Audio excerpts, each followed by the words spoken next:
நாளைக்கான வீடியோவில் என்ன நடக்குன்னு சொல்லிட்டு பார்க்குறதுக்கு முன்னாடி நம்ம சேனலை சப்ஸ்கிரைப் பண்ணிவிட்டு பக்கத்தில் இருக்க லைக் பட்டனையும் தட்டி விட்டுருங்க. வீடியோ வந்துட்டு நல்லாவே இருக்குது. சரி வாங்க வீடியோக்குள்ளே போகலாம். ஃபஸ்ட்டு சீனில் வந்துட்டு ரம்யா நின்றுட்டு கார்த்தியை பார்த்த மணிக்கே யோசிச்சுட்டு இருக்காங்க.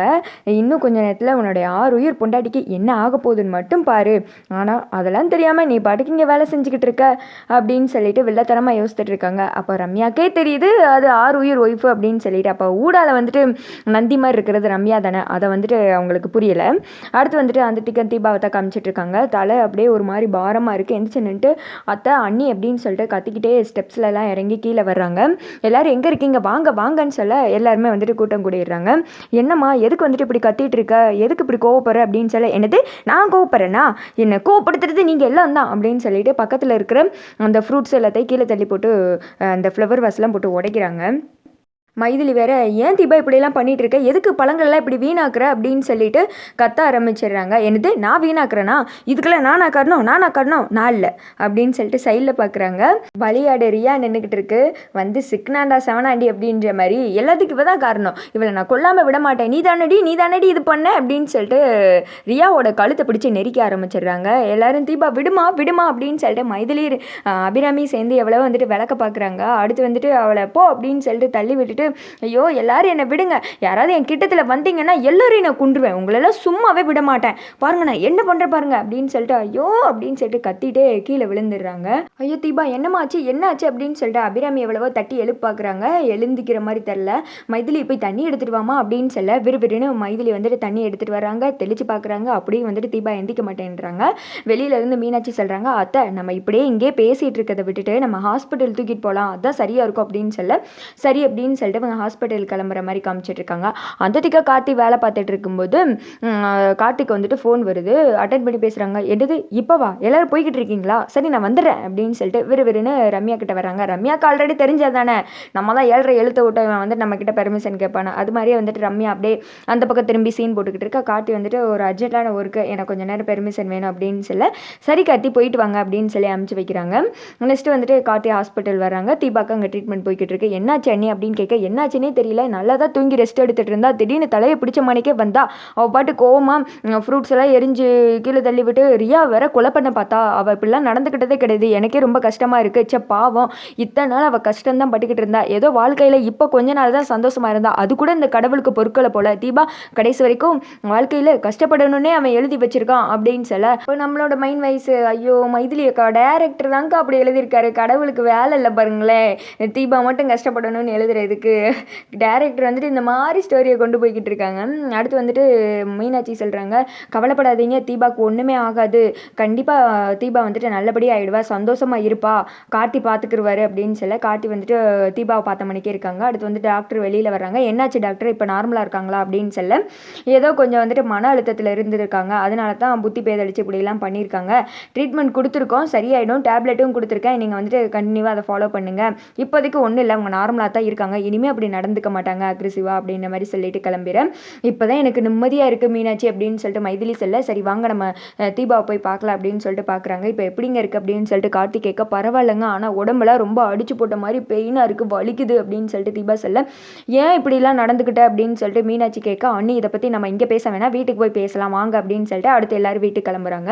தீபா போனதுமே ஒரு சேரில் உட்கார வைக்கிறாங்க. கார்த்திக்கு ஒரே டவுட்டாக இருக்குது, ரியாவை ஒரு மாதிரி சந்தேகனோட பார்க்க ஆத்தாடி நான் இல்லை அப்படின்ற மாதிரி ரியா மண்டை அந்த பக்கம் திரும்பிக்கிறாங்க. இந்த பக்கம் ஜூஸ் கொண்டு வாமா அப்படின்னு சொல்ல மைதில் வந்து ஜூஸ் கொண்டு வர்றாங்க. தீபா குடிச்சதுமே எனக்கு போதும் அப்படின்னு சொல்ல தீபா ஒன்றும் இல்லைம்மா போய் நீ போய் ரெஸ்டட் என்ன அப்படின்னு சொல்ல கார்த்தி தீபாவை மேலே போகிறாங்க. ஏன் திடீர்னு உங்களுக்கு இப்படி ஆச்சு அப்படின்னு சொல்லிட்டு கார்த்தி கேட்குறாங்க.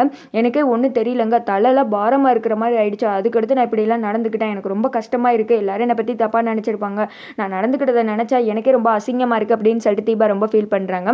அத்தை ஜூஸ் கொண்டு வந்து கொடுத்தாங்க, அதை குடிச்சிட்டு நான் பாட்டுக்கு தான் படுத்துட்டு இருந்தேன், திடீர்னு பார்த்தா இப்படிலாம் நடந்துக்கிட்டேன் அப்படின்ற மாதிரி சொன்னதுமே அந்த ஜூஸ் குடித்த பாட்டில் எங்கே அப்படின்ற மாதிரி கேட்க அது வந்து இங்கே தான் இருக்குது அப்படின்னு சொல்லிட்டு தீபா காட்டுறாங்க. கார்த்தி எடுத்து பார்த்து அதை வந்துட்டு ஸ்மெல் பண்ணி பார்க்குறாங்க. என்னங்க என்னாச்சு, அதை தான் கொடுத்தாங்க சந்தேகப்படுறீங்களா அப்படின்னு சொல்ல அதெல்லாம் ஒன்றும் இல்லை அப்படின்னு சொல்லிட்டு கார்த்தி விறுவிறுன்னு அந்த பாட்டில் எடுத்துகிட்டு கிளம்பிடுறாங்க.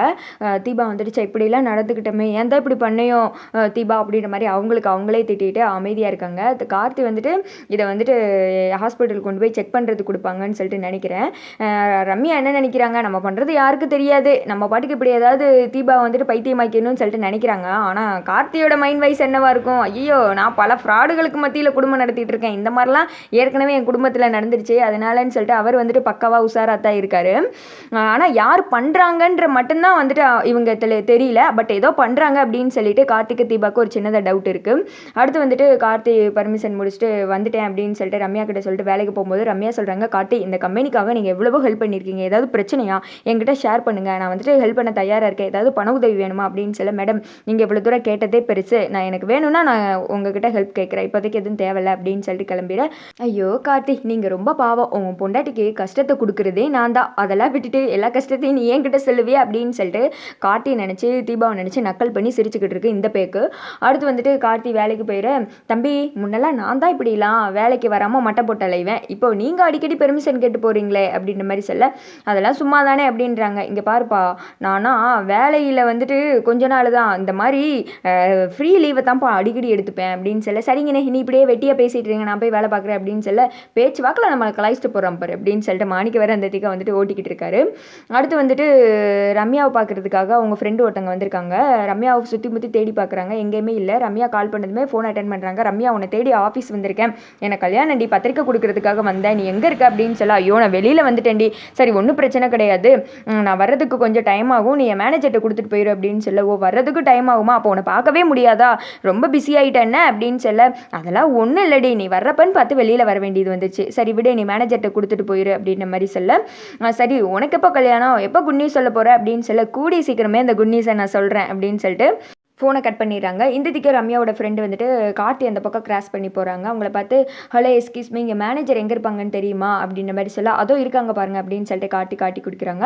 மேனேஜர்கிட்ட போயிட்டு, நான் வந்துட்டு ரம்யாவோட ஃப்ரெண்டு, அவங்கக்கிட்ட வந்துட்டு இன்விடேஷன் கொடுக்கணும், உங்ககிட்ட கொடுக்க சொன்னால் நான் கொடுத்துட்றேன் அப்படின்னு சொல்லிட்டு அம்மு என்ற ரம்யான்னு எழுதி அம்முக்கிட்ட இதை கொடுத்துருங்க அப்படின்றாங்க. ஓ மேடத்தோட பேர் அம்முவா அப்படின்னு சொல்ல, ஃப்ரெண்ட்ஸுகளுக்கு மட்டும்தான் தெரியும் அவளோட பேர் அம்முன்னு, நாங்கள் எல்லாம் இப்படி தான் நிக் நேம் வச்சுப்போம் அப்படின்ற மாதிரி சொல்ல, சரின்னு சொல்லிட்டு மேனேஜரும் ரம்யா கால் பண்ணுறாங்க. உங்கள் ஃப்ரெண்டு வந்துட்டு இந்த மாதிரி இன்விடேஷன் கொடுத்தாங்க, உங்கள் பேர் அம்முவா மேடம் அப்படின்னு சொல்ல, ஆமாம் சரி அதை போய் என் கேபினில் வச்சிரு அப்படின்னு சொல்லிட்டு அடுத்ததான் ரம்யா யோசிக்கிறாங்க, என் பேர் அம்முன்னு கார்த்திக்கு தெரியவே கூடாது, தெரிஞ்சா அவ்வளோதான், நான் என்ன பண்ணணும், விறுவிறுன்னு இப்போ கம்பெனிக்கு போகணும் அப்படின்னு சொல்லிட்டு விறுவிறுன்னு வந்துட்டு இருக்காங்க. இந்த திக்கம் கார்த்தி வந்துட்டு மேனேஜர் கிட்ட போய் சாம்பிள் பாக்ஸ்லாம் இருக்குல்ல அதெல்லாம் எங்கே இருக்குது அப்படின்னு சொல்ல, மேடத்தோட ரூமில் தான் இருக்குது, போய் எடுத்துக்கோங்க அப்படின்ற மாதிரி சொல்லிடுற.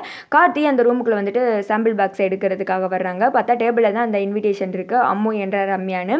அடுத்து வந்துட்டு ரம்யாவும் விருட்டுன்னு உள்ள வர, கார்த்தி வந்துட்டு அந்த இன்விடேஷன் பார்க்கறதுக்காக போகிறாங்க. பார்த்தா இந்த பக்கம் வந்துட்டு பாக்ஸ் இருக்குது, அதை எடுத்துகிட்டு கிளம்ப போகிற நேரத்தில் ரம்யா வந்துடுறாங்க. என்ன கார்த்தி இங்கே என்ன வேலை அப்படின்னு சொல்ல, சாம்பிள் பாக்ஸ் எடுக்க வந்து அப்படின்றாங்க. எடுத்தாச்சா அப்படின்னு கேட்க, ஆமாம் அப்படின்னு சொல்ல, சரி கிளம்புங்க அப்படின்னு சொல்லிட்டு, நல்ல வேலைக்கு நம்ம பேர் அம்முன்னு சொல்லிட்டு கார்த்திக்கு தெரியல, நம்ம நினச்சது நடக்கிற வரைக்கும் என் பேர் அம்மு தான், நான் தீபாவோட ஃப்ரெண்டுன்னு சொல்லிட்டு கார்த்திக்கு தெரியவே கூடாது, தீபா இன்னும் உன்னை நான் என்னென்ன பண்ண போகிறேன்னு மட்டும் பாரு, நான் பண்ணுறதுல அந்த வீடே வந்துட்டு உன்னை வேணான்னு சொல்லி ஒதுக்க போகுது அப்படின்ற மாதிரி ரம்யா வந்துட்டு வெள்ளத்தனமாக யோசிச்சுட்டு இருக்காங்க. அதாவது தீபா வந்துட்டு பைத்தியமாக்க பிளான் பண்ணிட்டான்னு சொல்லிட்டு நினைக்கிறேன், நம்ம நினச்சது தான். சரி இந்த எபிசோடை பற்றி என்ன நினைக்கிறீங்கன்னு சொல்லிட்டு கமெண்ட் பண்ணிவிடுங்க.